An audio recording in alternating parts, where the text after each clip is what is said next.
fan naciimo fanaan waa aragteen nacnaciini oo dad wax walba iska dhehaysa waa aragteen hadda ka bacdi ani fanaan miihi waxaa lamid aha shicibka taasoo fanka waxaan u dhaafay ninkeyga aadka aan u jeclaa Nuur Cadda fanka uma baahni waan ka bixi mana kusoo laabanay xag ilaahay iigu soo go'day waana xanuunsanaha ii soo duceeya waa idin barya ii soo duceeya ilaahay dartiis iigu soo duceeya nolol walboon ahaan jirin wax walbo dhib aan sameeyay iyo aragteen waxaas dhan qalbigay ku soo celinaa commentigana iigu soo qornaa hadda ka bacdina fanaan mi ii shicibaan niila aha qofkii youtube-kiisaas aan lee ku jirtan ha iga dhaliido uma baahni raali kama ihi haddaan dhinta aqriyo adduun qofkaas ma cafiyaa وعليكم السلام ورحمة الله وبركاته نعينا حبيبتي الله كو عافية قرحي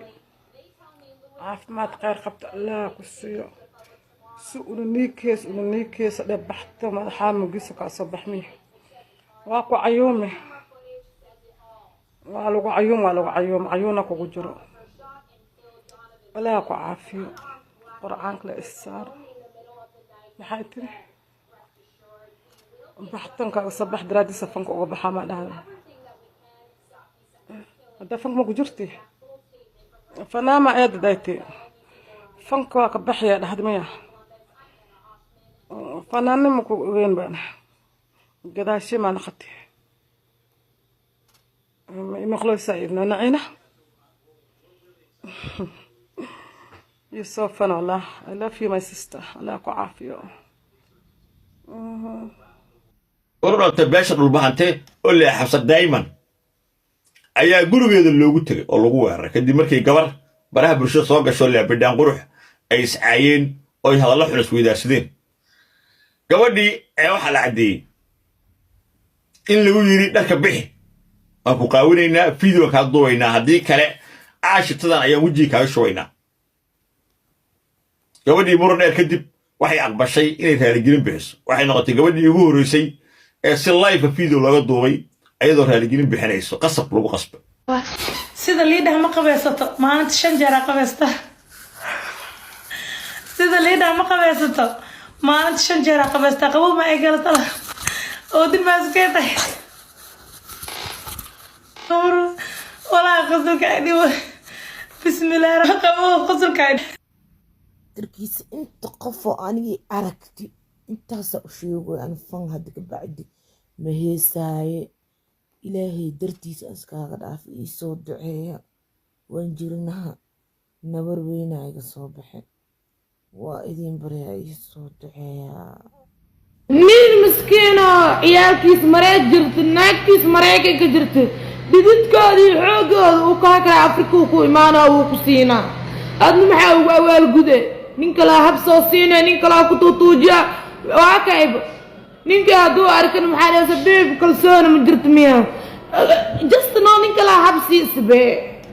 iska ninka qoys ku xishaado hadii la dhistana social media habla isku masiiqay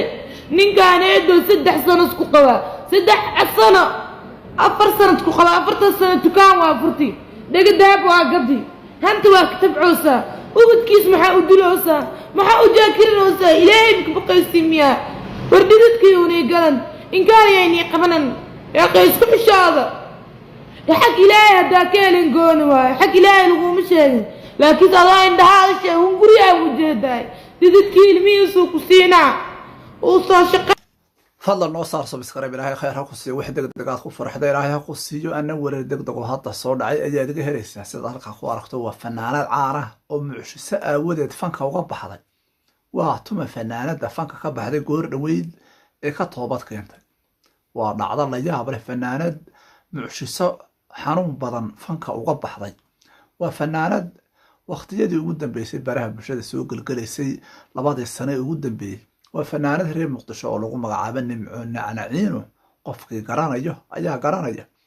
waliba badana waxay u heesaa qaranka iyo waliba waxa weey xafladaha aroosyada waxayna soo qaaday heeso fara badan oo baraha bulshada qabsaday waliba heesaheeda waxa soo galiyay channel waaweyn oo ay ka mid yihiin Waqal Studio iyo Abdi Askari ayaa waxa weeye caan ka soo dhigay fanaanadan waa fanaanad ka qayb qaadatay silsiladii gube ee fanaaniinta faraha badan ee waxa weeye 16 gaadhayo ay ka qayb qaateen fanaanadan ayaa ka codsatay ummadda Soomaaliyeed inay u soo duceeyaan oo waxa weeye baro ay qoorta ka soo baxday iyadoo sheegtay inay si degdeg ah fanka uga baxday ay waxa weeye Ilaahay ka baraysan inuu caafimaad degdeg ah siiyo haddaba waxaan leenahay walaasheen Ilaahay ha ku caafiyo ayaan leenahay Ilaahay baa caafimaadka hadiye sida halka ku aragto waxa weeyaan farxiyo kaba yare oo waxa weeyaan walaalkeed uu hanshabaad u diray waxa weeyaan farxiyo fiska sidee bay ku dhacday farxiyo fiska walaalkeed inuu hanshabaad u diro farxiyo kaba waxaan u sheedaa farxiyo kaba yare walaalkeed sidee bay ku dhacday inuu yiraahdo farxiyo fiska iman kartid muqdisho farxiyo kaba yare aniga farxiyo fiska dhe ما فرحية كما يرى ولالكيد محوري عبد الرزاق كما يرى عبد الرزاق maxaa ka waday ajir digay dirsan محوري de qoraal buu soo dhigay wuxuu yiri muqdisho iyo dayr ilaa dad timaado sulkaaga qosnaya laga soo qaadayo bi ma waxaan ana oday reerka day dhalinyarada hadaa timaadana qoortaada iyadoo qoslaysa meelaha laga soo helaya kullay waa dhacdo la yaab leh oo aynan garanayn siday ku timi waa su'aal da'weyn oo madaxa daalinaysa una baahan jawaabteeda in la soo helo sida ay arrintan u dhacday sida halka ku aragto waxa weeye waa malyuun rooble oo sheegtay in ninkeedu waxa weeyaan sidoo muuqaalada ay isugu duubeen ay ahayd wuxuu yiri gabadhaas waxa weeye ma meerato oo waxa weeyaan 5 jeer bay iyaduna hadda tirwaanaga maydha sidii leeyiri inantaasi ma meerataba 5 jeer baan waxa weeye xamaamka gala oo aan soo meydhaabay ma iyada isku sartay malyuun waxa weeye malyuun rooble ma iyada dhiiqa lagu hayso gelisay mise ninkeeda markan uu galiyay dhiiqa laguha taasi waxay ka dhigan tahay inay iyadu dhooba dhax fadhiisatay malyuun rooble sidee bay u tiraahdaa 5 jeer baan soo maydhaa maalinkii kullay inagu waxaanu ka hadalnaa warar xaqiiqo ah balse gabadhaas kulli sida loo soo dulmiyay iyo sidin ka sugaynaba kaafiye kala dheere bay noqotay sida halka ku aragto waxa weeye ma ogtahay in waxa weeye dhacdo la yaab leh oo dhacday hore u dhacday ma ogtahay fanaanada caanka ee nashmanashaad iyo Bashiir Hanuuniye in laga been abuurtay oo ay huuha ahayd baraha bulshada waxa qabsaday sawir ay wada galeen bishii 6 waxa weeye Bashiir Hanuuniye iyo waxa weeye nashmanashaad arrintan wali ma isweydiisay sida wuxuu dhaceen haddaba ogow inay shiraan dadka shahawaabiya oo shahwareeriya oo waxa weeyaan waliba shahwareeriskoodaas oo u hirgalo oo uu noqdo mid sax u eeg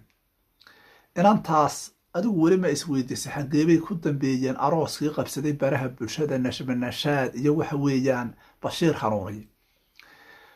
kullay arrintan waxay ahayd arrin masayr ka timi bay ahayd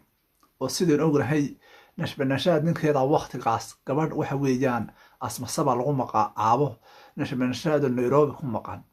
ay muuqaal iska soo wada dumin iyagoo meel dukaan isqabqabsanaya sababtaas ayay iyaduna Bashiir Hanuuniye intay garabka saartay sawir la soo gashay waa sababta keentay inay dadku moodaan inay waxa weeye isguursadeen balse waxaas wax jira ma yahay sida halka ku aragto waxa weeyaan Asad Xaashiyo oo waxa weeye goor dhaweey soo xiray 1 milyan oo subscribe walaalkan Asad Xaashiyo waxaan leenahay hambaliyo waan ku hambalyeynaa 2 sano gudahood ayaa waxa weeye heerka lagu soo gaaray 2020kii waynagu ogeyn inuu mid u lahaa oo 180 meelaha maraya hawada looga cunay ugu dambeynna wuu samaystay balse hadda goor dhaweed oo duhurkii ahayd maanta ayaa waxa weeye uu xiray 1 milyan waadiga arkaya waxaan leenahay hambaliyo waana ku guuleynaa waliba waa ninka baraha bulshada isticmaala dadka ugu qalbiga wanaagsan walaalkan Asad Xaashiyo halkan ayaan hambaliyo kaaga soo dirayna balse 2 nin baa hadda tartan ku soo jira oo kawaanka soo saaran waa labadeenin Sharma Boy iyo Dirsla Cabdi keebaa soo horxiri doona Dirsla Cabdi waxa uu haray 40,000 oo qura u haray halka Sharma Boy uu haray 70,000 balse Dirsle ayaa waxa weeye xawri ku socda oo xalay marayay 20 haddana 36 sii socda sida halkaa ku aragto waa nuur abkow oo wiil yaroo dhalinyaro reer kismaayo ah ayaa bulshada soomaaliyeed uga mahad celisay baraha bulshada meel walba uu joogan uula soo ducaysay wiilkan yare dhalinyarada ah ayaa waxa weeyaan isu guuriyey waxa weeyaan cabdirashiid oo aan ogeyn inuu arooskoodu dhacay xalena waxa dhacay biig hore oo waxa weeyaan laga tumay oo weliba bulshada soomaaliyeed bil dhan lacaga uga ururinayay guri qurux badanna u dhisay gabadh yarna u guuriyey balse waxaynu aragnay muuqaalka waxa weye laga soo duubay waxa weye cabdirashiid iyo gabadhiisa in baraha bulshada adduunku uu aada u daawaday oo ay daawadeen dad aada u fara badan oo waxa weye gabadhaas yar leehi waxa weye xuquuqdeeda dib ha loogu soo celiyey balse imankana biig horaaba guursaday gabadh yar oo kasii yarba kolley way isleediin balse laf ahaan way kasii yartahay gabadhu guursaday waan u hambalyeynanaa waxaan leenahay ilaahay ha sukiin barakayn wararka ajaabkan in falaqayn doonaa waxaan ku leeyahay bilow ilaa dhammaad ila socdo sida halkaa ku aragto waa fanaanada nimcanacniciino oo waxa weeye xaalad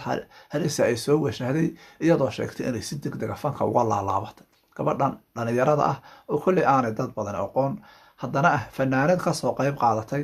heesihii silsiladii gubaa ee waxaan guula kuu qorin orod laguma gaadhee waxaa ka mid ahayd fanaanada oo weliba fanaanad reer muqdisho ah oo caan ah oo heesaheeda ay dad badani daawadeen waa nimcanaanciina haddaad ku qorto baraha bulshada waa soo helaysaa sidaas ayayna fanka uga baxday oo ay tiri mucjisaan la kulmi qoorta ayaa wax wanaga soo